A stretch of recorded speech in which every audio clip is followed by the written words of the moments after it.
UDFിന്റെ വിജയത്തിന്റെ ഒരു പ്രധാനപ്പെട്ട ഘടകം പിണറായി വിജയനാണെന്ന് പ്രതിപക്ഷ നേതാവ് തന്നെ പറഞ്ഞിട്ടുണ്ട്. ആറന്മുളയിലെ വിജയത്തിന്റെ പ്രധാനപ്പെട്ട ഘടകം അബിൻ വർക്കിയാണോ പിണറായി വിജയനാണോ? അല്ല, അങ്ങനെയല്ല.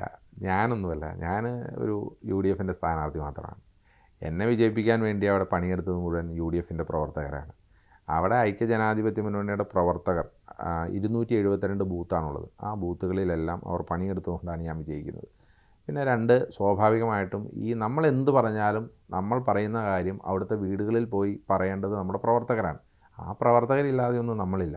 അപ്പം അതുകൊണ്ട് എനിക്ക് എന്നാൽ കഴിയുന്ന കാര്യങ്ങളൊക്കെ എന്താണോ എന്നെ പാർട്ടി നേതൃത്വം ഏൽപ്പിച്ചത് അത് ഞാൻ ചെയ്തിട്ടുണ്ട്. അപ്പോൾ എന്നെ അങ്ങോട്ട് ആറന്മുളയിലേക്ക് പറഞ്ഞു വിടുമ്പോൾ പ്രതിപക്ഷ നേതാവ് എന്നോട് പറഞ്ഞത്, നിന്നെ ഞാൻ പറഞ്ഞു വിടുന്നത് വീണ ജോർജിനെ തോൽപ്പിക്കാൻ വേണ്ടിയിട്ടാണ്. കാരണം ഈ മന്ത്രിസഭയിൽ ആദ്യം തോൽക്കണമെന്ന് ഞാൻ ആഗ്രഹിക്കുന്ന മന്ത്രി വീണ ജോർജാണ്. നീ അത് ചെയ്തിട്ടേ തിരിച്ചു വരാവുള്ളൂ എന്നാണ് എന്നെ പ്രതിപക്ഷ നേതാവ് എന്നോട് പറഞ്ഞാണ്. ഇത് തന്നെയാണ് എൻ്റെ അടുത്ത് കോൺഗ്രസിൻ്റെ പ്രധാനപ്പെട്ട മറ്റ് നേതാക്കന്മാരും പറഞ്ഞത്. അപ്പോൾ ഞാൻ എന്നെക്കൊണ്ട് അതിനുവേണ്ടി എന്തൊക്കെ സാധിക്കുമോ അതൊക്കെ ഞാൻ ചെയ്തു. എൻ്റെ പ്രവർത്തകർ, നമ്മുടെ പ്രവർത്തകർ, UDFിൻ്റെ പ്രവർത്തകർ എല്ലാം അത് ഏറ്റെടുത്തു, അത് ചെയ്തു. അങ്ങനെയാണ് വിജയിച്ചത്. അത് ജനങ്ങളൊപ്പം നിന്നു. കോൺഗ്രസ് പറഞ്ഞ രാഷ്ട്രീയത്തോട് ജനങ്ങളൊപ്പം നിന്നു. ഇപ്പം ജനം ഒരു മാറ്റം ആഗ്രഹിച്ചാണ് വോട്ട് ചെയ്തത്. ആ മാറ്റം ആഗ്രഹിച്ച് വോട്ട് ചെയ്യുമ്പോൾ സ്വാഭാവികമായിട്ട് 10 കൊല്ലത്തിൽ നിന്ന് ഒരു മാറ്റം ജനം ആഗ്രഹിക്കുന്നുണ്ട്. ഇനി ഞാൻ ആ മാറ്റം കൊണ്ടുവന്നില്ലെങ്കിൽ സ്വാഭാവികമാണ് ജനം മറ്റൊരു മാറ്റം ആഗ്രഹിക്കും. അപ്പോൾ ഞാൻ അതിനനുസരിച്ച് ആ ജനഹിതം അനുസരിച്ച് പ്രവർത്തിക്കുക എന്നുള്ളത് മാത്രമാണ് ഇനി എൻ്റെ മുമ്പിലുള്ളത്. ശക്തമായ ത്രികോണ മത്സരം എന്നതായിരുന്നു നമ്മൾ പറഞ്ഞത്. കുമ്മനം രാജശേഖരൻ എന്ന സ്ഥാനാർത്ഥിയെ എങ്ങനെയാണ് കണ്ടത്? ശ്രീ കുമ്മനം രാജശേഖരൻ വളരെ സീനിയറായ നേതാവാണ്. അദ്ദേഹം എത്രയോ കാലങ്ങളായി നമ്മളൊക്കെ ചെറുപ്പത്തിൽ TV കാണുമ്പോൾ കാണുന്ന മുഖമാണ് ശ്രീ കുമ്മനം രാജശേഖരൻ്റെ. അപ്പോൾ അപ്പോഴേ അദ്ദേഹത്തിൻ്റെ മുഖമൊക്കെ നമുക്കറിയാമല്ലോ. അദ്ദേഹം വളരെ സീനിയറായ ഒരു നേതാവാണ്. പക്ഷേ ഞങ്ങൾക്ക് ഉറപ്പുണ്ടായിരുന്നു ഈ BJPയുടെ വോട്ടുകൾ കഴിഞ്ഞ തവണ CPM വളരെ കൃത്യമായി പിടിച്ചു അവിടെ. കാരണം 2016 തന്നെ BJPക്ക് ശ്രീ MT രമേശ് നിൽക്കുമ്പോൾ 38,000 വോട്ട് പിടിച്ച മണ്ഡലമാണ്. 2019 ശ്രീ K സുരേന്ദ്രൻ പാർലമെൻറ്റിൽ മത്സരിക്കുമ്പോൾ 50,000 വോട്ട് ആറന്മുള നിയോജകമണ്ഡലത്തിൽ നിന്ന് അദ്ദേഹത്തിന് ലഭിച്ചു.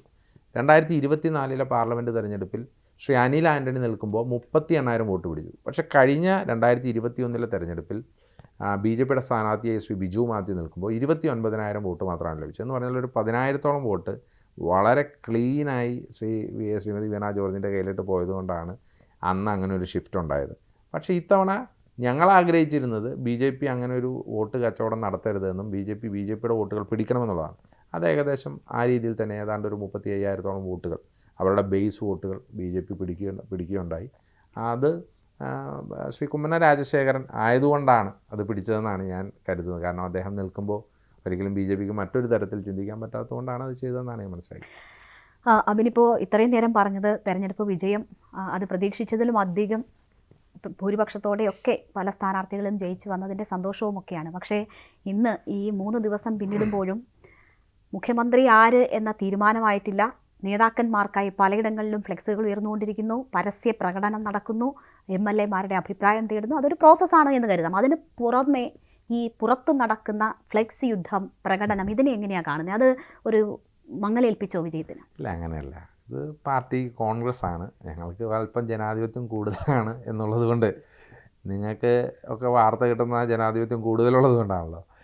കോൺഗ്രസിനെ സംബന്ധിച്ചിടത്തോളം ഏതൊരു സംസ്ഥാനത്തും ഞങ്ങളൊരു സംസ്ഥാനത്തും മുഖ്യമന്ത്രിയെ മുന്നേ തീരുമാനിച്ച് തെരഞ്ഞെടുപ്പിനെ നേരിടാറില്ല. അതുകൊണ്ട് തന്നെ ഒരു തെരഞ്ഞെടുപ്പ് കഴിയുമ്പോൾ വിജയം ഉണ്ടാകുമ്പോൾ, അത് വിജയമാണെങ്കിലും പരാജയമാണെങ്കിലും ഉണ്ടാകുമ്പോൾ ഞങ്ങളുടെ ഒരു യൂഷ്വൽ പ്രോസസ്സാണുള്ളത്. താങ്കൾ പറഞ്ഞതുപോലെ ഈ ഫ്ലെക്സും അതുപോലെ തന്നെ സോഷ്യൽ മീഡിയയിലും സംഭവിക്കുന്നത്, അത് സ്വാഭാവികമായിട്ടും കോൺഗ്രസ്സിൽ ഇപ്പോൾ എല്ലാവർക്കും ഓരോ നേതാക്കന്മാരെ ഇഷ്ടമുണ്ട്. അത് പരസ്യമായി പ്രകടിപ്പിക്കാനുള്ളൊരവസരം കോൺഗ്രസ്സിലുണ്ട് താനും. അത് ശ്രീ K മുരളീധരനൊക്കെ പല പ്രാവശ്യം പറഞ്ഞിട്ടുണ്ടല്ലോ. അതായത് ഈ പാർട്ടിയിൽ ജനാധിപത്യമുണ്ട്. എനിക്കൊരല്പം ഇഷ്ടം ആരോടെങ്കിലും ഉണ്ടെങ്കിൽ ആ ഇഷ്ടം പ്രകടിപ്പിക്കാനും, അല്പം അനിഷ്ടം ആരോടെങ്കിലും ഉണ്ടെങ്കിൽ ആ അനിഷ്ടം പ്രകടിപ്പിക്കാനുള്ള അവസരം ഈ പാർട്ടി എനിക്ക് തരുന്നുണ്ട്, അല്ലെങ്കിൽ കോൺഗ്രസ്സുകാർക്ക് കൊടുക്കുന്നുണ്ട്. ആ ഒരു വിശാലമായ ജനാധിപത്യ ബോധം തന്നെയാണ് നമ്മളെയൊക്കെ പിടിച്ചു നിർത്തുന്നത്. അപ്പോൾ ഫ്ലെക്സ് വയ്ക്കുന്നുണ്ട്, പ്രകടനം നടത്തുന്നുണ്ട്, സോഷ്യൽ മീഡിയയിൽ എഴുതുന്നുണ്ട്. പക്ഷേ കോൺഗ്രസ് പ്രസിഡൻ്റ് ഒരു തീരുമാനമെടുത്താൽ ആ തീരുമാനത്തോടെ എല്ലാവരും ചേർന്ന് നിൽക്കും. ആ തീരുമാനം എല്ലാവരെയും ഉൾക്കൊണ്ടുകൊണ്ട് തന്നെയായിരിക്കും എടുക്കാൻ പോകുന്നത്. കൂടുതൽ വാർത്തകൾക്ക് News 18 Keralam YouTube channel subscribe ചെയ്യുക.